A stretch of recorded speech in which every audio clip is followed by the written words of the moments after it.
Cancer से जुड़े कई ऐसे विषयों पर चर्चा की जरूरत है जो न केवल चिकित्सा जगत को दिशा देते हैं बल्कि हर उस परिवार से जुड़े हैं जिन्हें कैंसर की चुनौतियों का सामना करना पड़ता है।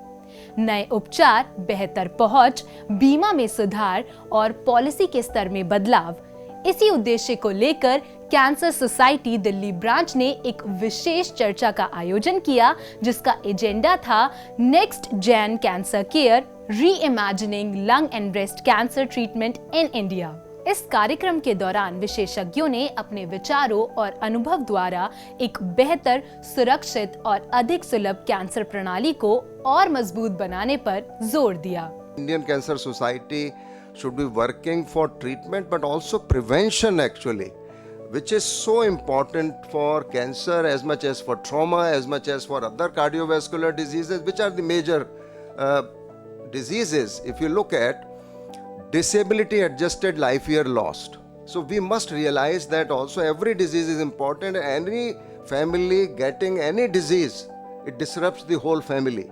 I say reasonable quality of care everyone should have access to, and if it is not affordable, how we can support that. Advancing cancer from innovation to access is innovation, and I think we often forget innovation is not only in technology, but innovation is also how to use what we already have, and that's somewhere where I do not see much work.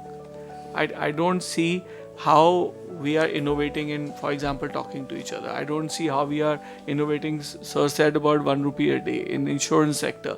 How we are innovating in bringing in cheaper immunotherapy. We doing innovatively enough to ensure at a government level also, this for you sir, that it's put in an NCCN guideline. I think the time is here that we do that. Indian cancer society कार्यक्रम में आए विशेषज्ञों ने अपने विचारों से एक नई दिशा दी, चाहे वो इनोवेशन हो, नई थेरेपीज, पब्लिक हेल्थ में पहुंच या कैंसर बीमा में मौजूद गैप्स को भरने का मार्ग। हमने सोचा कि हमें एक राउंड टेबल बुलाना चाहिए जहां सारे स्टेक होल्डर्स एक दूसरे से बात करें और एक दूसरे के बात सुने। बहुत इम्पोर्टेंट है कि हर एक दूसरे का व्यू पॉइंट समझे और आगे बढ़कर हम मिल के काम करें पेशेंट्स के भलाई के लिए।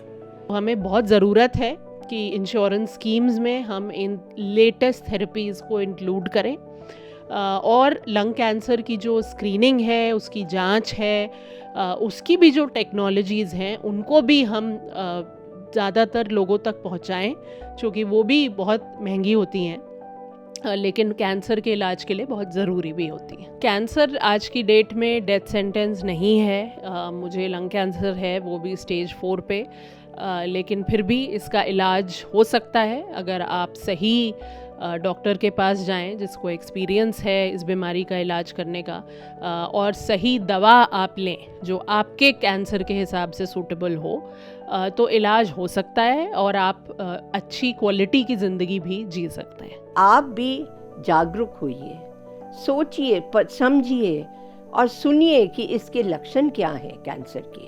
और एक ही लक्षण जब मैं ब्रेस्ट कैंसर के बारे में नहीं कहती, हर एक कैंसर के बारे में आपको जानकारी होनी चाहिए कि इसका क्या वजह है, जो कि आप शुरू में ही अपने आप को पकड़ सकते हैं और जांच करवा के फिर से ज़िंदा रह सकते हैं और एक नई ज़िंदगी आपको मिल सकती है। Cervical cancer and lung cancer, ये भी इसी बात पर डिपेंड करता है कि हमारी क्या क्या न्यू थेरेपीज़ आ गई हैं, चाहे वो इम्यून थेरेपी है या हर्सेप्टिन है, जो भी है उसको इतना ज़्यादा इम्प्रूव कर दिया गया है कि कैंसर के बाद जीवन है और वो जीवन पहले से बहुत बेहतर है।